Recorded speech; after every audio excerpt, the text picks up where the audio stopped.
whether through the legitimate oil sale by the federal government and now the outrageous and audacious stealing and refining, Nigeria's sweet crude is having a sore commentary in recent times. Stories now abound in public domain following our reports on the extent of theft and consequences seen in the sharp drop of production numbers for one of OPEC's significant members. Earlier, Channels Television brought you exclusive pictures, the first by any media station in Nigeria, of one of the suspected stealing points. That offshore platform is known as the Afremo A platform offshore Escravos and is owned by Shell Petroleum Development Company of Nigeria. So this oil platform has 3 main pipelines traveling from here all the way to Escravos, and it is buried under the sea and through this swamp. This is what happens. There are 3 lines here. This is the test line, and that's the line they have decided to use. So it tells you that this is very active. If you look at this line, you see that it's not active. Everything around here is dried.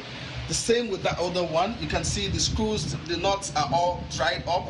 But if you see this place, it raises suspicion. Now, whenever they're ready to siphon oil, they remove this, tighten it all back. It tells you, look at this, it tells you that this is active.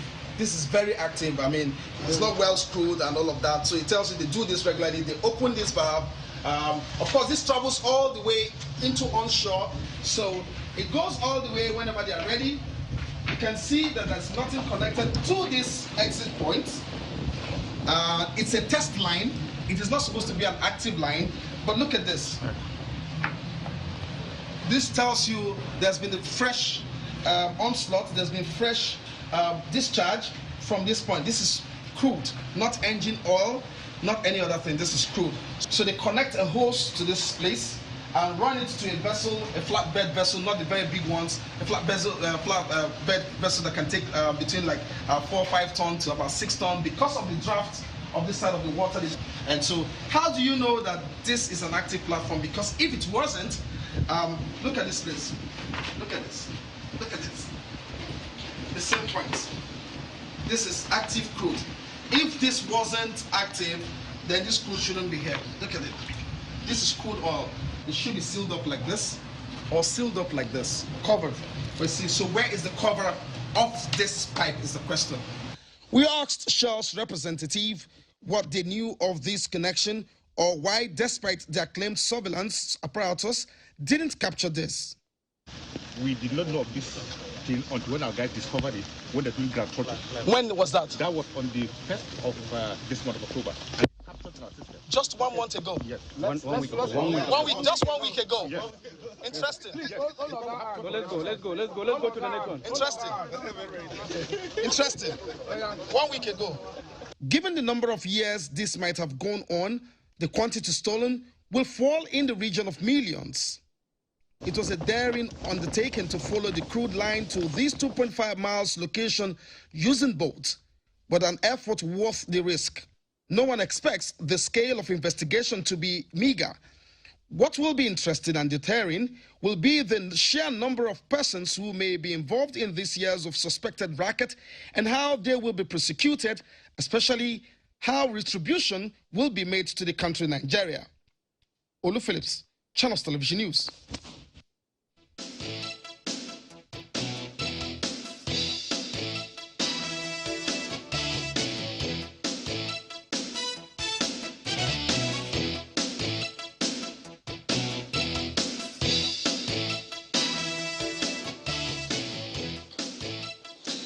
Well, Martin Onovo joins us this morning. He is a petroleum engineer and a former presidential candidate of the NCP. Thanks for joining us this morning. Thank you very much.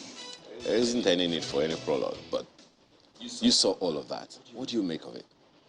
Well, I'm not surprised. It's not new. We live in a very dysfunctional environment, and this has been happening for a long time, and everybody's aware. It's just that I think that this is the highest scale we have seen, and also the circumstances of the economy now caused the alarm that has led to all this, because you know, it was reported that for 4 months, the NNPC did not pay anything to the Federation account. So everybody's interest is there. I mean, But where the GMD of the NNPCL said this has been on for more than 22 years, but they discovered this pipe that's been there for about 13 years or thereabouts. well, they keep changing their story. So we also need to question their credibility. They started with it was 7 years, then they claimed it was 9 years. How come you know how long it is if you didn't put it there?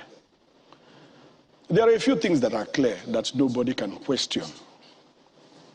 We had the case of the African Pride, marine tanker African Pride, that we lost. I'm not sure the right choice of words. We lost in Navy custody. How the Nigerian Navy loses a marine tanker that was arrested for crude oil theft. I think that was 2004 or thereabouts. So the case of the MT African Pride is there. 2 or 3 naval admirals got sacked on that case, and there were allegations of $5 billion in bribe on that case. So that's why I say I'm not surprised. It's nothing new. So $5 million in bribe. Yes. And somebody was, someone bailed the cat, so to speak. Yes, I like your choice of words. Now, if someone, I think 2 admirals. got the raps for that. 2 admirals. Some people yes. got the raps for that, and they gave bribes. Wasn't there any investigation to say, okay, these are the people that were also involved in this? Well, the way this thing is, from my point of view, I don't want to assert what I'm not 100% sure of, because this is criminal, so it's underground. But we can give scenarios. The way this thing is, it's a rogue cop situation.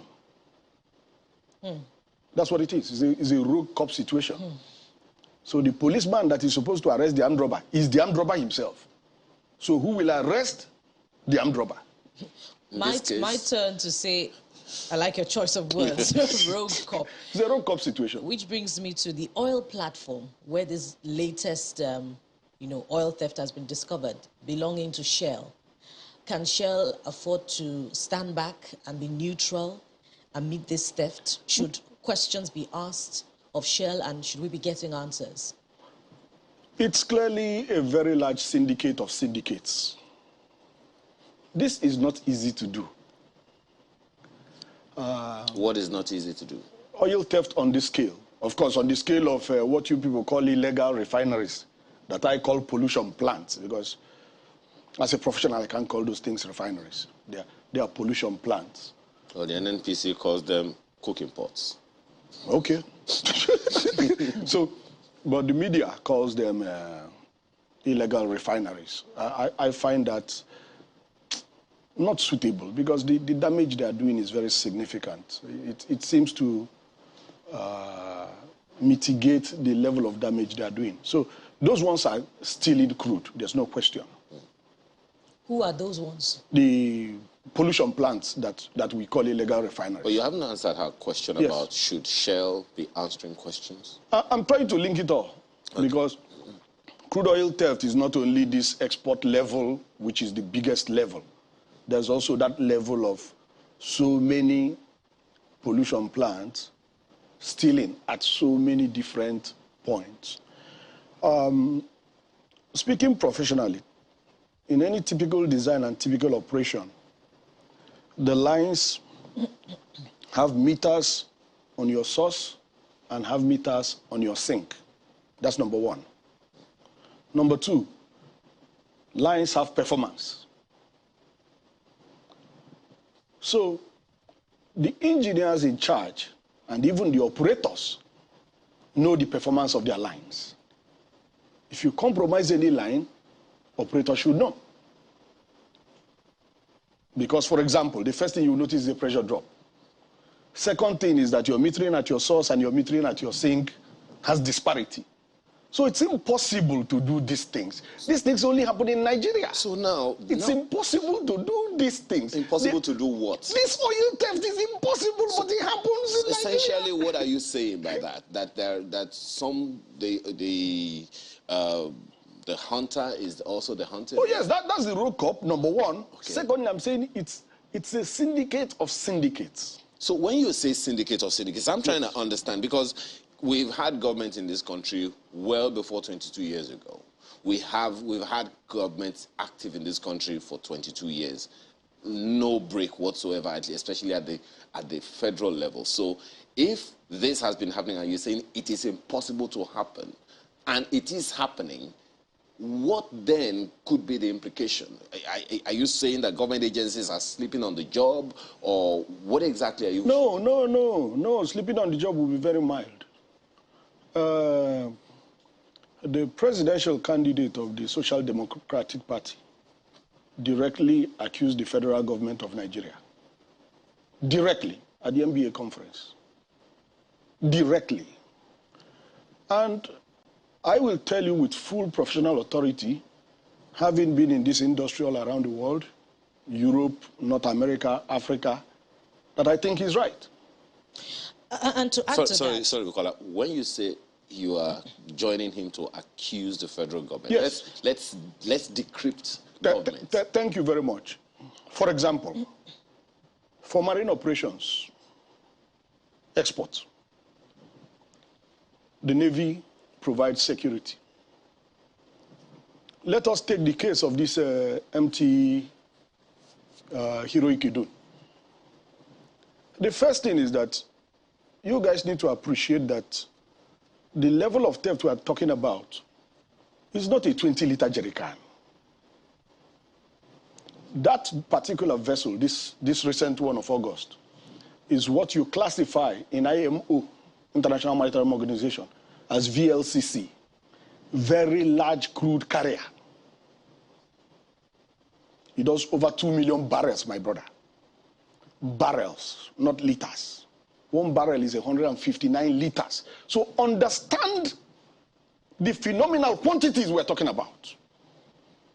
You need to understand that. It's not a mobile phone you put in your pocket and you hide and nobody sees you. Security man does not see you. This is funny. And as a very quick follow-up to that, Sorry, just one more sentence. That particular vessel, you know how long a 100 meters dash lane is? That particular vessel is longer than 300 meters. Now, is this something that the Navy cannot see? It's almost half a kilometer in length. It's a very large crude carrier. Carries over 2 million barrels. This one is reported to have capacity for 3 million barrels. Now, the Nigerian Navy is telling childish stories and the media is allowing them to get away with it. It entered our waters, you were not aware. It loaded at a legitimate platform.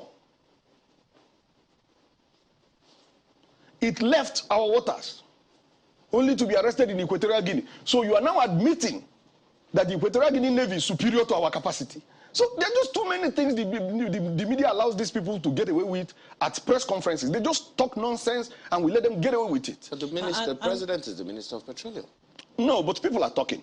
For example, the GMD spoke.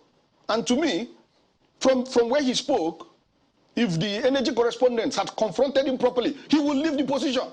And nobody would dare this kind of nonsense. It was the same thing he did when we had the case of the OSPEC PMS product. I also said that is impossible based on the routine. It cannot happen. And the man leading the So the day you compromise a line, the engineers and the operators know that same day. So you can't be telling a story like this. The man leading the charge in the discovery of this, oil theft has also made some very daring allegations that the route through which this siphoned oil pass are manned by security agents. Oh, clearly now. In the persons of, very Navy clearly. officials and soldiers.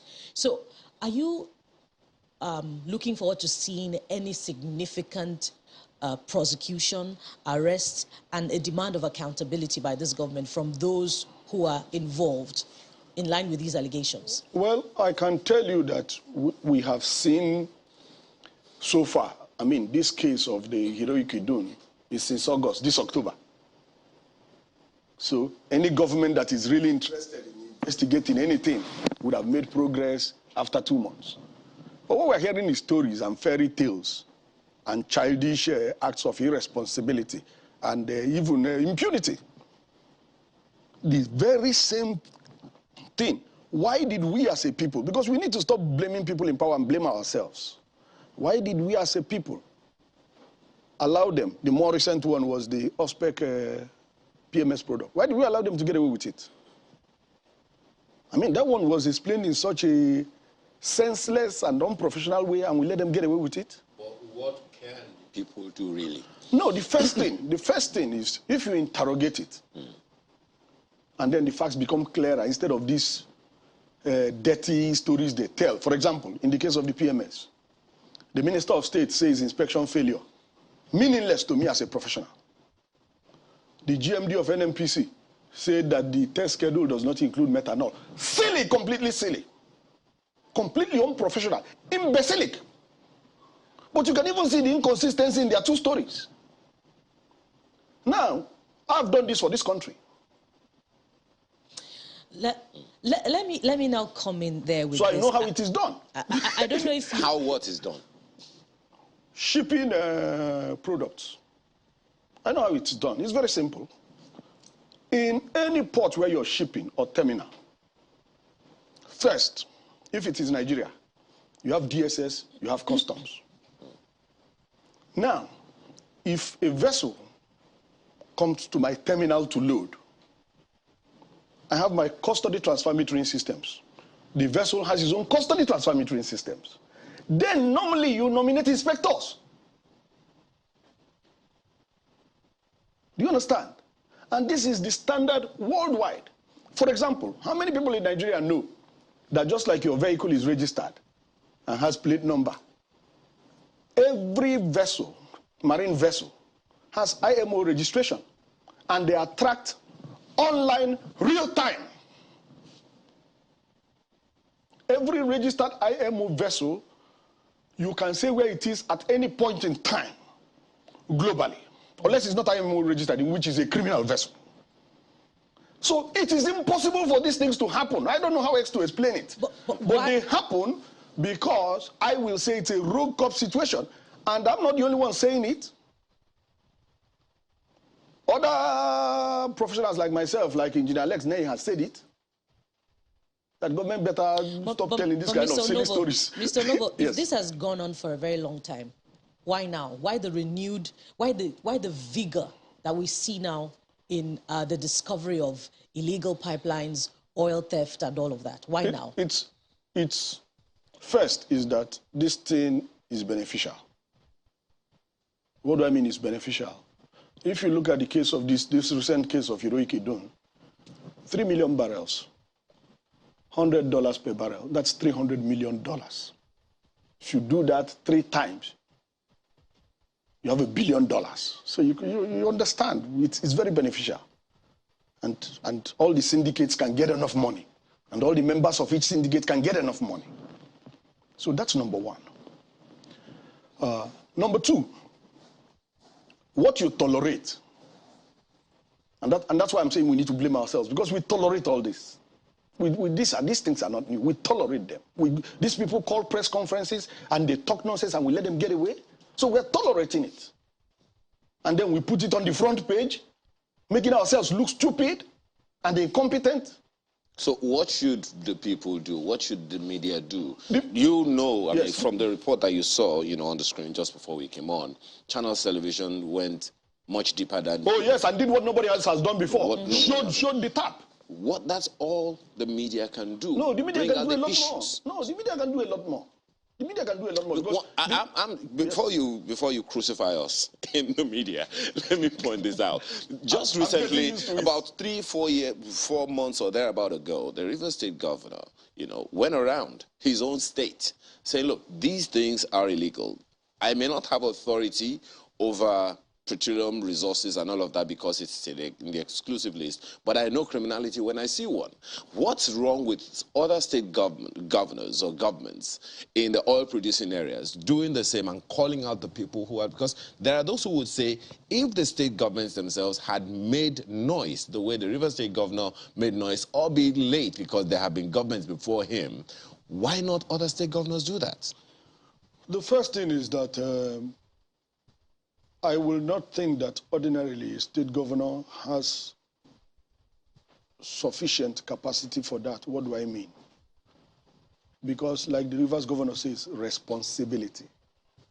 Responsibility. For example, yes, you will say constitutional is chief security officer, but we know he doesn't command any police. We know he doesn't command the military. We know that. So I will say the principal institutions will be the oil companies themselves. But you also listen to them and they say, what can we do? The people are armed, they are dangerous, the security agencies are not. My point here. Let's get everybody. My point picture. here, Yes. because I understand also what the CDS said, the Chief of the Defense Staff, and the GMD of the NNPCL has also said. But then there is also the concern of the communities. I just recently, I think Mr. Government Pampulo or something was saying that, look, all of our aquatic life is gone. Oh, clearly not. And it's as a result of this. That is something governors of the oil-producing areas have authority over. They can do something to protect their own people, protect the economic life of their people. But with all of that going on, it's clearly... So that's the point that I'm making about governors themselves going out and saying, we need to bring this to the fore so that we can put an end to it. If you insist on that, you remember the case of the Rivers State governor that you're talking about, saying that one of the police commanders was operating an illegal refinery. So who's going to stop him? Where is weakest police to stop an illegal refinery operated by a police commander? Where is his own police? So you can say all these things and we can pretend and say, you should have taken care of it, or I should have taken care of it. Let's deal with it. Okay, because so if governments, state governments cannot do it, what can the media do? A lot. You just said it now, yes, that a government that has executive powers does not have power. You forgot Our that. job You forgot that is to call people out, tell them that you are accountable. You're supposed to be accountable to your people, which is what we're doing. No, don't make a mistake of thinking that I'm putting the media on trial, because the media didn't steal the crude. No, we didn't. I'm not putting the media on trial. The media didn't steal the crude. I'm just saying that, for example, the Constitution says the media holds the government accountable to the people. That's the side I'm going to. That's what the Constitution says. That's not my opinion. That's what our Constitution, Nigerian Constitution, says. And I'm saying that if the GMD of NNPC calls a press conference and talks nonsense, he should be asked questions that show that what he's talking is nonsense. Not he gets a clap and then all the front pages carry the nonsense. And then the ordinary people believe that that is the right thing. I'm wondering what that nonsense is. But Chamberlain has a question. I've given you many examples. Chamberlain, go ahead. Many examples. Well, Mr. Onovo, clearly, I mean, there's so many things that don't add up. So many questions about this kind of thing. And players in that sector, too, I mean, several of them will be reading several pieces from a lot of them who always tell us that, look, that these kind of things, it's not something that a small fry can do. And, thank you very much for that. For instance, you know, if there's no pressure on the pipe, or if there's pressure on the pipe, you know you can't go and clamp anything on that. So they have to have information before you go in there and execute certain things. And then we know these crudes, they've got their signature. For any tanker to go in and load, you have to have the coordinates. So there's several things that don't add up on this. I mean, just to mention a few of those. But from your perspective, being a petroleum engineer, knowing how some of these things work, because now they've tried to tell us that it's, what, is it put there in 9 years or is it 8 years? Many will always say, okay, first, how did they know it was that long? And then, if it was 8 or 9 years, it's a simple thing. We just go back and check how much were we producing at that time. If it was that time, how much are we producing now? So clearly, some persons may be trying to hide some things, so that would not be new. But if you were to advise, and the president is the Minister of Petroleum, so the buck stops at his table, what would you advise he does to ensure that if we can't get to the bottom, but at least they put in place the right system and structure to ensure that these kind of things will address the very core reason why this is happening? Well, just to agree with you, I will also add that the president is not just the Minister of Petroleum. He's the Commander-in-Chief of the Armed Forces. He's the chief responsibility officer of the government of Nigeria. So all this is his responsibility, not just oil production and oil theft. Everything is his responsibility. He's the chief responsibility officer. And he must take responsibility. And part of taking responsibility is to admit that he has failed in his responsibility, because otherwise these things cannot happen like I said. They are impossible. They are happening, but they are impossible from our perspective as professionals. And that is why if you hear any handsome professional talk about this, he's dismissive about it. It is not possible. There are too many checks. And I just gave you the example of vessel enter our territory. Navy should know. You should enter with an NPC clearance if you are coming to load. The clearance says everything, including how much you're supposed to load. Now, who loads you? Now, like I said, if you compromise my line today, I will know today because I know the performance of my line. The day you compromise my line, I will know. So, and that's why I said, there are too many syndicates. And like you, Chamberlain said, how do they know when the line is active if it is not a regular routine production line, like a loading line? A loading line, how do you know when I'm going to load? Even when I was doing this for this country, it is when I'm told that get ready to load, a vessel is coming. That's when I know. We're expecting a vessel in 2 days. You guys get ready to load. That's when I know. So yeah, the second part of this, Mr. Onovo, yes, is that, pardon me to jump in, do you know, sure, as much as, yes, the buck stops at the president's table, but the experts in this industry are the ones who are doing the job right there. So, because he will ultimately rely on them to do whatever he directs them to do. And one wonders, just in the back and looking through, but there are lots of professionals in this sector. The IOCs are there. They're supposed to operate at the highest levels of international standards. So how is it that all of this is happening with all those professionals who, at least, we don't know, didn't blow the whistle, as it were? You will be very unfair to the professionals, because they blew the whistle and they have been blowing it, and they have been blowing it repeatedly. And I know a few companies that have shut down significant production because of this. And it's been even in the media where the companies are complaining. And that's why I told you earlier that if you compromise my line today, I will know today. It's not tomorrow that I get to know.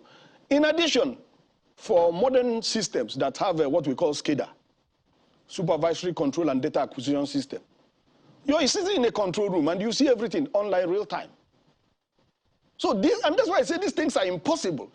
And that's why you need to understand that it is done at a very high level. For example, this vessel now, this Heroic Idun, one of the reports says operated by Transfigura. Transfigura is a registered NNPC oil trader. And that's why I started with the rogue cop situation. So sometimes, if it's a rogue cop situation and you're reporting the crime to the rogue cop himself, I don't know what you really expect. Because if you look clearly and critically and at the statements made by the Chief of Naval Staff, you will see that he pointed fingers at the NNPC. So why are we looking for? There are people who are responsible. Why are we looking elsewhere? And those same people who are responsible, other people have pointed fingers at them. How did a vessel, so if it is right, we can confirm, it can be verified whether it's operated by Trafigura. Trafigura has been involved in oil trading before I graduated, and I'm a retiree.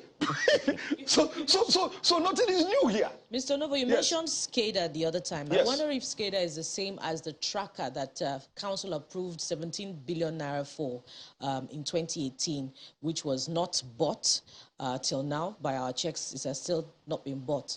Why do you think Council is going the way of a private security firm to monitor pipelines and discover all this theft rather than the tracker? Well, first is that SCADA is you install it on your own facility. So that will be the responsibility of the oil company. I'm just saying that we will know whether we have SCADA or not. We will know what is happening with our facility. That is why we are professionals.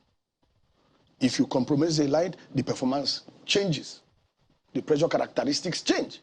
You know your equipment, you know your systems. When it changes, you know it has changed. And using your training, you know what can cause such changes. And that's why I'm saying if you compromise my line today, I know today, I'm not going to. In fact, within less 30 minutes, if you compromise my line, I will know. So you know that you're saying government has known this for a very long time? Yes, and I'm saying that the oil companies have complained, both local and international oil companies have been complaining, oil theft. So at the end of the day, what you're saying And I'm saying we had the case of African pride. So what were the lessons learned from African pride? So what you are saying essentially is government has known this for a while and government is complicit. Yes, clearly. And I'm saying that the presidential candidate of the Social Democratic Party, Prince Adebayo Adewale, said that at the NBA conference, and he was direct. He said, Nigerian government is stealing 70% of our So is this private security arrangement, is it worth it? The report is worth 42 billion naira.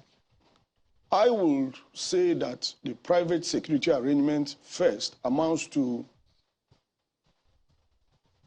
what's the right word, abdication?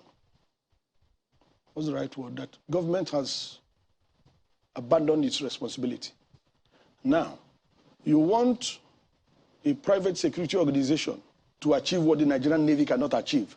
Are you not suggesting that the private security organization has higher capacity than the Nigerian Navy?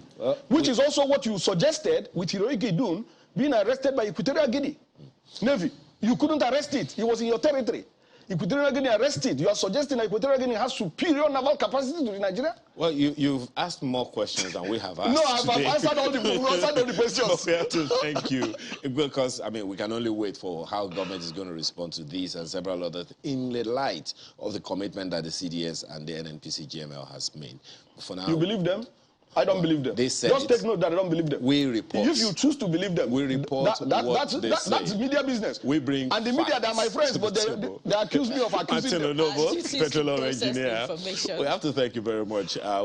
It sounds like you're still going to be back, but for now we have to thank you very much. He's a petroleum engineer, is also former presidential candidate of the NCP. Once again, thank you for your time. Thank you very much. Thank you. So Sunrise continues right after now with more. Please stay with us.